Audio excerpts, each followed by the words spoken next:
Canadian basketball bragging rights were on the line Saturday afternoon in Winnipeg. It was a friendly exhibition match between Canada's new arrivals, the Toronto Raptors, and the Vancouver Grizzlies. Damon Stoudemire, the Raptors' top pick in the NBA draft, had a strong first quarter. Stoudemire sets up and hits the three-pointer here to give Toronto an early 4-point lead.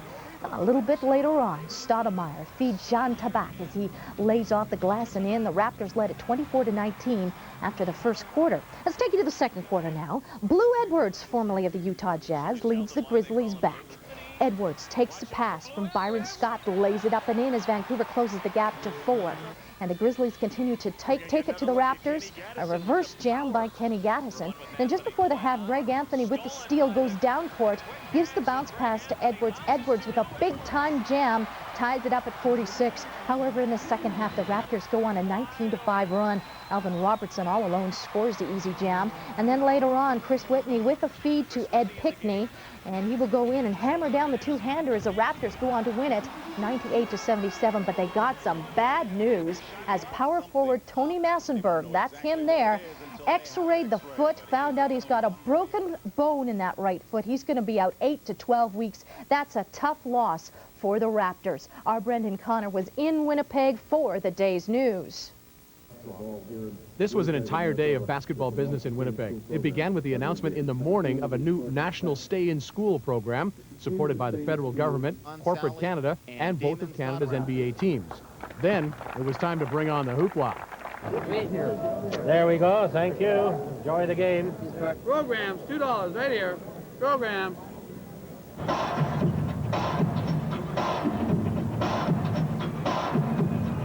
As has been the case in other Canadian cities in this NBA preseason, the big names and the marketing machine brought out the fans and also brought out the souvenir sales. On the court, the play was not terribly intense, sometimes entertaining, but for the most part, the fans enjoyed what they saw. I think it's a good game. So far, we're losing the Jets, so at least we'll get to see basketball. I mean, it's so big in the States, college ball, NBA ball. I think just the professionalism of it that we don't get to see here in Canada very often at all. Lou Edwards of the Grizzlies was probably the most impressive player, certainly in the first half. He had a great game, and afterwards he and people on both sides had mixed views about the significance of the Vancouver versus Toronto Naismith Cup.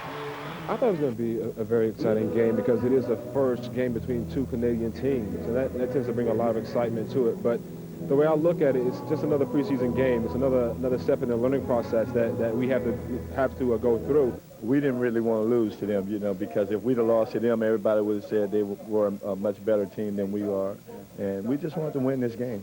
Something special, you know, because it's the first time, you know, two Canadian teams got to play against each other. As far as men in the NBA, you know, the fans seemed to enjoy it a lot. There was a great turnout here.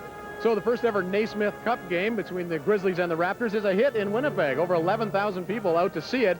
It's an interesting little tradition, and it helps to raise money for Basketball Canada, and they'll move it around to various cities in the coming years. May or may not become an intense rivalry, but for this first ever game here in Winnipeg, just about halfway between Toronto and Vancouver, the Raptors come out on top. Brendan Connor, TSN, Winnipeg.